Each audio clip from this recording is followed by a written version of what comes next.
Coming up on Network Africa, 16 people confirmed dead after multiple suicide attacks hit the Dalari area of Maiduguri, the Borno State capital in Nigeria.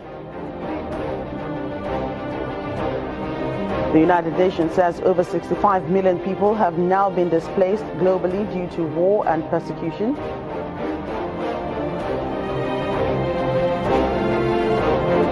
And the Burkina Faso restaurant Capucine reopens after a year and a half of being shut due to an Al-Qaeda attack.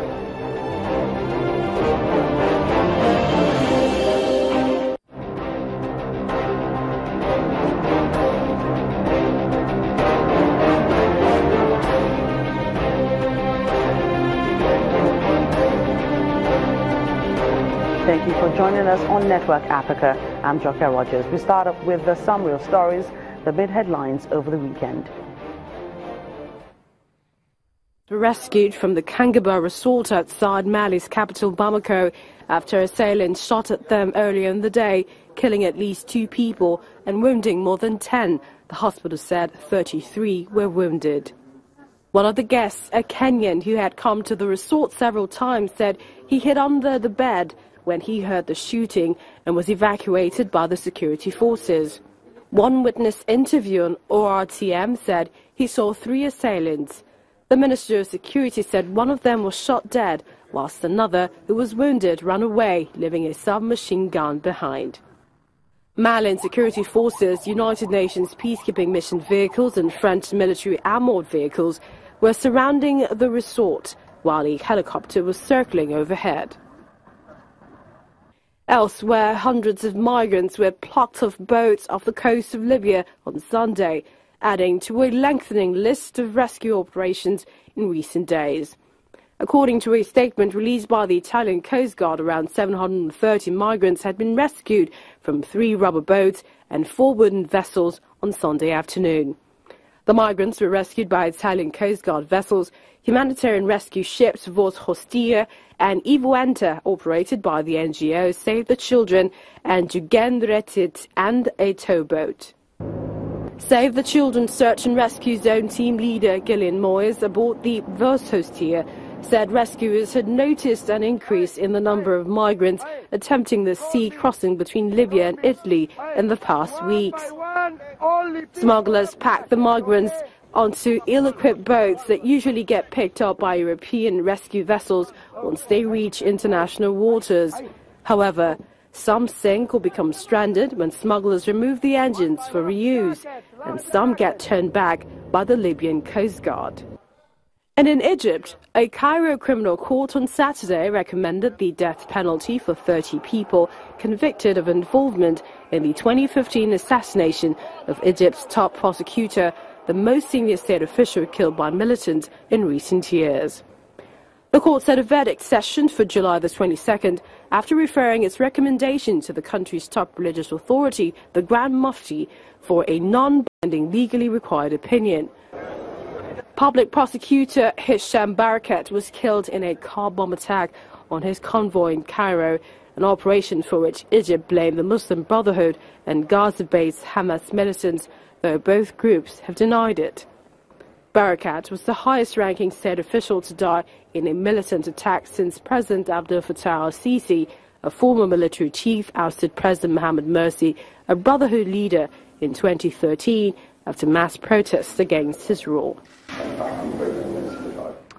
Elsewhere now, the National Emergency Management Agency, NEMA, has confirmed 16 fatalities after multiple suicide attacks hit the Dalari area of Maiduguri, the Borno State capital in northeast Nigeria. There were initial conflicting figures on the death toll, with a section of foreign media reporting 12 deaths.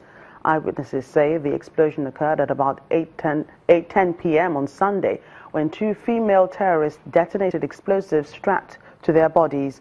35 minutes later, 2 other suicide bombers, also female, were intercepted while trying to gain access to Dalari 2 IDP camp. Dalari has been a major target area for the Boko Haram terrorists. Both attacks occurred when Muslims began to retire after observing Ramadan prayers. Earlier, we spoke to our correspondent, Blessing Tuno, on the attack. yesterday's attack, one of them detonated near a mosque, and then the second suicide bomber actually went to a house, to a home and detonated an explosive. So it's really very hard to determine what next these guys are up to, and that's the mood right now in the city. The Konduga axis, it's quite close to the Sambisa area of the state. There's a lot of vast land, and I think it's really an open space where those people can easily infiltrate into the city. And then Konduga is not very far from the capital city. We also have the Monagarich axis, we have the Damboa axis. All these are areas, through which we've experienced this kind of attacks before. We understand that 11 persons are currently at the University of Maiduguri Teaching Hospital, where they are being treated. Meanwhile, half the food aid meant for people affected by that insurgency reportedly have not been delivered. The situation has been described by the federal government as a diversion of relief materials, which correspondents say is a euphemism for theft.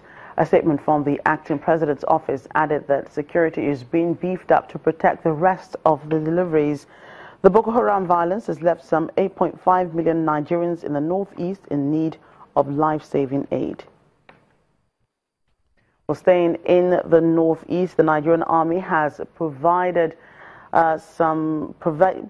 more instructional and educational materials to children at the school in Malohi camp in Adamawa State. The Army says the needs of the children are numerous, and to ensure that the over 500 of them enrolled in primary and secondary schools get proper teaching and learning, as it cannot continue to fold its arms. Brigade Commander of the 23 Armored Brigade, Brigadier General Bello Mohammed, in the company of Adamawa State government officials, arrived at the Malkoi IDP camp and are received by the children. Their mission is in continuation of the military support on education on the camp. So far, there are 10 military instructors of the 18 teachers here.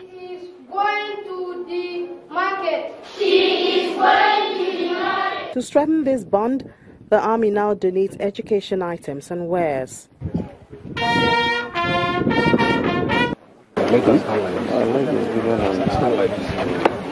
I consider it a unique opportunity to be part of a life-touching event for one of our most less privileged and victims of insurgencies, members of our dear society, the internally displaced persons. The foresight of our Chief of Army Staff in the support of the internally displaced persons, especially in the area of education, is comparable to none in the present-day Nigeria. And the state government is glad for this gesture, especially because it presents opportunities where they would otherwise have not existed. We were at Pufore camp at one time, and we were told that almost all the children would never have had opportunities to go to school if not for the schools that were open in IDP camps. And we realized that some of them did not even know anything about education until they came to this camp. We are praying that by this gesture of educating our IDP children, we will be able to say tomorrow that some of them have risen to positions of prominence to the point that they will remember their stay in this place, not with anger, but with gratitude to God that He has used this location to open up avenues for them to become very useful citizens and to become the future leaders of this country. There are 1,500 IDPs on Malkoi camp, out of which about 500 of both young and old are enrolled into the primary and nursery schools.